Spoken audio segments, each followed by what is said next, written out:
Olá amigos, vamos à nossa videoanálise de fechamento do pregão desta quarta-feira, dia 21 de novembro. Eu sou Dalton Vieira, analista de investimentos, e de imediato já te convido a se inscrever aqui gratuitamente no canal Dalton Vieira Investe no YouTube. Para isso, basta passar o mouse aqui no canto inferior direito do seu vídeo, em cima de daltonvieira.com, da marca d'água, da logo, e na sequência clicar em se inscrever. Se essa opção não estiver aparecendo para você, existem outras formas aí na sua tela, do seu celular, do seu desktop, para que você possa se inscrever gratuitamente aí no canal. Para receber as recomendações de compra e venda no seu celular, no seu desktop, no decorrer de cada pregão, clique no card que está aqui aparecendo para você e na sequência siga aí os procedimentos. Você vai ter acesso aí para testar gratuitamente o serviço de recomendações no decorrer de um determinado período. Partindo aqui para a análise, nós temos aqui para falar de hoje Ibovespa, futuros mini índice mini dólar, PETR4, Vale 3, BTOW3, CIRI 3, DTEX 3, ALSC3, CVCB3, depois de CVCB3, ECOR 3, BBAS3, ARZZ3 e MGLU3. São vários ativos aí na videoanálise do pregão de hoje. Ibovespa no pregão de hoje, fechando aqui, tem alguns ativos ainda para sair do leilão de fechamento, está dentro do leilão, mas fechando aqui, por enquanto, com queda de 0,73%. Apesar da queda, eu vejo de forma positiva, porque no pregão passado, no pregão onde foi feriado aqui, a bolsa estava fechada, feriado em alguns estados, feriado em São Paulo, o mercado lá fora caiu bastante, então hoje se recuperou um pouco e isso terminou a gente, vamos dizer assim, refletindo de forma positiva. Primeira, graficamente falando, Ibovespa se sustentou acima da região de 86.100 a 85.700, isso é algo bom. Melhor ainda se a partir do próximo pregão já superar a máxima de hoje, primeiro sinal positivo após ensaiar aqui a formação de um topo descendente, que é um sinal um pouco mais negativo. Seria ainda mais negativo se voltar aqui para baixo justamente dos 86 a 85.700, mas superando a máxima de hoje, 87.900 arredondando, reforça a chance de continuar seu movimento de subida. Agora a resistência na faixa de 88.515, depois disso na casa lá dos 89.600, acima disso 90 mil pontos, número redondo. Depois disso, vamos falar aqui dos futuros mini índice mini dólar. Primeiramente do mini índice. Lembrando, se essa videoanálise estiver sendo útil para você de alguma forma, dê um like nela, dê um joinha aí no YouTube. Eu agradeço de imediato por prestigiar o meu trabalho aqui diariamente. Gráfico de 60 minutos do mini índice. Fechamento aqui mais próximo da máxima do dia. G60 a gente tem um cenário de tendência de baixa e aqui um movimento de subida que conseguiu voltar para cima da média móvel de 13 períodos. Então, dentro desse contexto, dentro do que foi apresentado aqui no pregão de hoje, gerando praticamente ali um pivôzinho de alta no dia 60, tentando retomar justamente essa tendência, se a partir de amanhã abrir e passar a proporcionar fundo ascendente no gráfico de 10 minutos ou pivô de alta justamente acima dessa região aqui de 87.615 a 87.550, enfim, se mantiver acima desse patamar, gerando fundo ascendente ou pivô de alta no gráfico de 10 ou de 5 minutos, fica mais para a operação na ponta compradora, tentando pegar o movimento de subida para vir fechar aqui o gap de baixa. Uma resistência aqui, primeiramente na faixa de 88.120 a 88.200.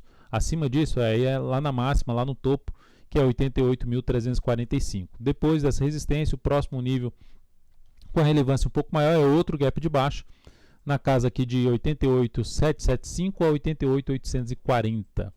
O suporte de imediato para o mini índice é justamente essa região aqui, abaixo, logo abaixo da média, que se abrir caindo, voltar aqui mais forte para baixo da média, gerando sinalização aqui para baixo dessa região aqui, se abrisse mais forte ainda para baixo da região aqui em torno de 87.145, seria um cenário, um contexto um pouco mais interessante para se trabalhar na operação na ponta vendedora através de topo descendente no G10 ou no gráfico de 5 minutos, bem como através de pivô de baixa nestas periodicidades.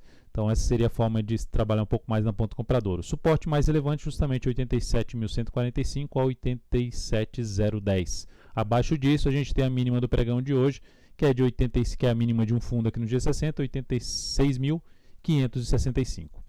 Depois vamos para o dólar. Dólar no pregão de hoje apresentou uma boa alta de 1%.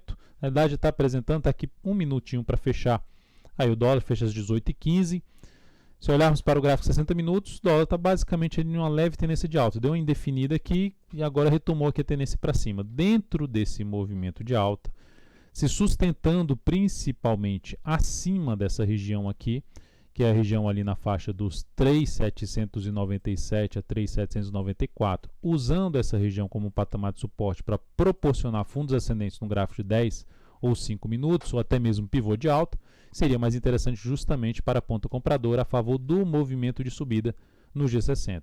Para se trabalhar um pouco mais na ponta vendedora, com um cenário um pouco melhor, seria interessante acontecer aqui ou uma esticada aqui para cima, chegando num nível de resistência ali lá na faixa dos 3.815 ou até mais acima, 3.834, e aí depois disso perder a mínima ali de um candle anterior do G60, do gráfico de 30 minutos, apoiando muito mais buscar a operação de topo descendente ou de pivô de baixo num gráfico de 10 ou de 5 minutos. Se a gente também abrir aqui, pensando de outra forma, se não subir, abrir já caindo de maneira mais forte, vindo para baixo da média móvel de 13 períodos, que tem uma região de suporte aqui em torno dos 3.780, eu vou até traçar aqui, ó, essa região aqui, ó. Observe que a gente tinha aqui um fundo anterior, aqui abriu com gap de baixo, funcionou como resistência, aqui abriu, fechou acima e já passou a funcionar como suporte no pregão de hoje.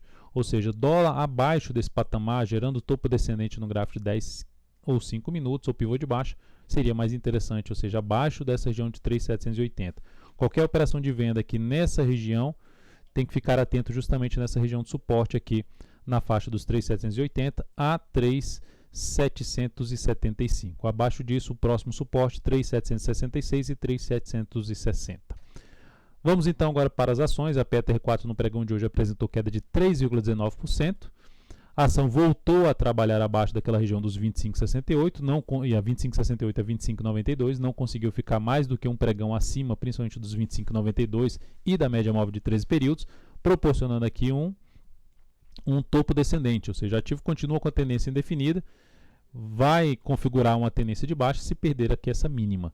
No entanto, se a Petro não ganhar força para baixo e depois gerar alguma sinalização mais relevante para cima, passar mais 1 a 2 pregões aqui, e depois reverter isso aqui para cima, rompendo esse patamar, retoma a tendência de alta e abre espaço para justamente operações da compra, se ela voltar justamente a trabalhar acima dessa região dos R$ 25,92 a R$ 26,00. Depois disso vamos falar só mencionando em termos de suporte, a gente tem suporte na Petro em 24,24 a 23,91.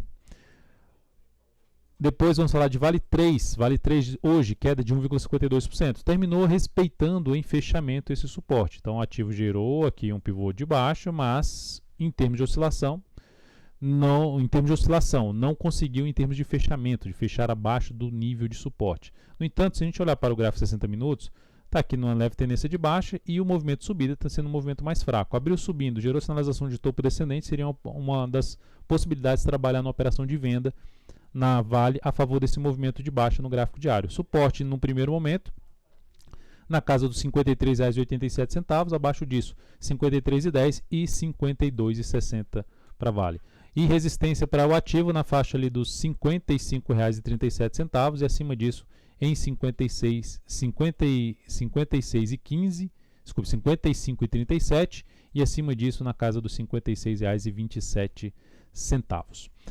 Vamos aqui então para BTOW3. No pregão de hoje, o ativo atingiu o objetivo da nossa operação, que era ali na faixa dos R$ 35,96. A máxima do dia foi R$ 36,00. Ela gerou todo o movimento de subida, a gente entrou aqui nesse patamar e o ativo bateu no objetivo que tinha sido traçado para ela. Essa operação gerou aqui um ganho de 9,97% e isso representou um crescimento de 0,75% sobre o capital total, essa operação da BTOW3. Se ela gerar dar uma patinada, vamos dizer assim, né? Aqui o preço corrigir esse movimento de subida de forma mais lateral, em cima desse patamar de resistência, vai aumentar a probabilidade desse ativo romper para cima e justamente de voltar a buscar uma entrada na ponta compradora de swing trade em cima do papel. Série 3, também encerrada a posição da Série 3. Essa aqui foi encerrada com stop de proteção. Ela abriu o pregão e conseguiu superar essas máximas aqui, gerando ali um pivô de alta no gráfico de 60 minutos. E quando ela fez isso, eu já reposicionei o stop aqui para baixo da mínima desse candle anterior, ou seja, de um fundo ascendente no gráfico de 60 minutos. Só que ela foi lá, bateu aqui em cima, voltou, foi lá embaixo, acionou a minha saída, que era o stop de proteção, e depois veio aqui para cima. Não chegou a bater no objetivo reposicionado, né, que era 14,60. Chegou a bater no objetivo inicial, que era 14,45. Então o encerramento aconteceu na perda da mínima desse candle, com um ganho ainda nessa operação. Esse ganho foi de 2,87%. Isso representou um crescimento de 0,34% sobre o capital total na operação aí da Série 3 no gráfico diário. Também, da mesma forma, se continuar dando uma patinada aqui nessa região, pode trazer oportunidade de retorno aí para compra através do gráfico diário ou também através até uma operação mais curta pelo gráfico de 60 minutos. Seguindo, DTEX 3, ativo que acionou a nossa saída no pregão de hoje, aquele stop que eu tinha colocado aqui, um stop mais acima, na perda da mínima de um fundo ascendente, foi acionado na abertura do pregão de hoje. O ativo fechou com queda de 1,66%. Essa operação da DTEX 3 trouxe então aqui uma perda de 1,34%, e isso representou uma redução de 0,16% sobre o capital total, essa operação da DTEX. A LSC3 acionou também a nossa saída praticamente no 0 a 0. O ativo abriu forte para baixo, o stop era um stop de proteção praticamente no preço de entrada, e essa operação foi encerrada aqui quando ela veio muito forte aqui para baixo. Essa operação então da ALSC3, que foi praticamente no 0 a 0, menos 0,06%, menos 0,01% sobre o capital total. Então sempre o resultado da operação e também o que esse resultado dessa operação representou sobre o capital total em termos de evolução ou redução. Emendei aqui, juntei redução com evolução, revolução, né? Então o que representou em termos de redução do capital ou evolução do capital, de acordo com o que foi alocado em cada operação, ou seja, 20%, 12%, 13%, enfim, 15%, o quanto foi alocado em cada operação do capital total para o ativo aqui na LSC3. A CVCB3, ativo terminou hoje com queda de 0,56%, a gente tinha um stop reposicionado para baixo da mínima desse candle, ele foi lá e acionou a nossa saída. Um stop reposicionado, um pouco mais acima do ponto de entrada que a gente tinha traçado. Essa operação trouxe aqui uma perda de 2,8%, e isso representou uma redução de 0,43% sobre o capital total na CVC B3. Depois disso, seguindo, temos aqui para falar da Ecor 3. Ecor 3 eu fiz uma recomendação no pregão de hoje, pelo gráfico de 60 minutos, logo após o fechamento deste candle, evoluiu mais do que uma relação ali, basicamente uma relação risco-ganho de 1 para 1, foi até um pouco mais do que isso. Reposicionei o stop para não sair mais perdendo dessa posição. E a ação acionou a nossa saída aqui basicamente também no 0 a 0 da Ecor 3, 0,11%, capital total mais 0,01%, enfim, uma operação no 0 a 0 da Ecor 3. Terminou o pregão ainda proporcionando a sinalização positiva, dependendo da abertura do próximo pregão, é uma das alternativas de voltar para uma compra através do gráfico de 60 minutos da Ecor 3. Banco do Brasil, BBAS3, seguimos comprado em Banco do Brasil, caiu 0,23%, tá? Estamos aqui ainda comprado. A única alteração que tem para essa operação é o stop reposicionado, stop de proteção reposicionado em R$ 43,26. Então, seguimos aqui com a expectativa de poder fazer algo nesse sentido, até pelo que fez ali no G60. Tem expectativa de poder retomar aí o movimento de subida, seguir esse movimento de subida com mínimas ascendentes aqui no gráfico diário. Se perder essa sequência de mínimas ascendentes, a gente vai encerrar essa operação em Banco do Brasil. Depois disso, ARZZ3. ARZZ3, temos aqui o fechamento do pregão na máxima do dia com alta de 0,44%, se recuperou bem. Esse ativo eu não fiz nenhum reposicionamento de stop, mas aqui já cabe um reposicionamento para baixo da mínima do pregão de hoje. Pelo que aconteceu aqui, até olhando para o G60, abre lá embaixo e termina o dia revertendo aqui, superando a máxima do primeiro candle do dia. Então é um ponto que já pode ser trabalhado com stop de proteção abaixo dos... stop reposicionado apenas abaixo dos R$ 46,00, em R$ 45,99, visto que a entrada dessa operação está em torno dos R$ 46,96. Ela fechou em R$ 47,86. Então, também é ativo que fica a expectativa de poder fazer algo nesse sentido após essa formação aí. Uma formação semelhante a de um martelo no gráfico diário. Depois de ARZZ3, vamos falar de MGLU3, Magazine Luiza. Magazine Luiza está aqui enrolada, a tendência ainda é de baixa, só que está fazendo isso aqui, ó, fez esse movimento e está aqui travado em cima da média. Se esse papel gerar alguma sinalização mais relevante aí no próximo pregão, rompendo essa máxima, principalmente fechando acima aqui dessa região, seja de 157,72 a 150 ou 158,75, fechando acima desse patamar no gráfico diário, retoma a tendência de alta no gráfico diário e aumenta a probabilidade de testar resistências ali mais perto de R$ 166,45 até a região do gap, ali na faixa dos 168,25 na ação. Então, por esse motivo, é um ativo que dá para ficar ali com ele no radar, visto que o cenário ainda no gráfico semanal é de tendência de alta, ou seja, de topos e fundos ascendentes. Então, a expectativa é que possa fazer algo novamente aqui para cima. Então, por isso, ficaria atento aí na Magazine Luiza. Então é isso, amigos. Muitíssimo obrigado por sua valiosa atenção. Lembre-se de deixar seu like, seu joinha aqui nessa videoanálise. Um grande abraço e até o próximo pregão.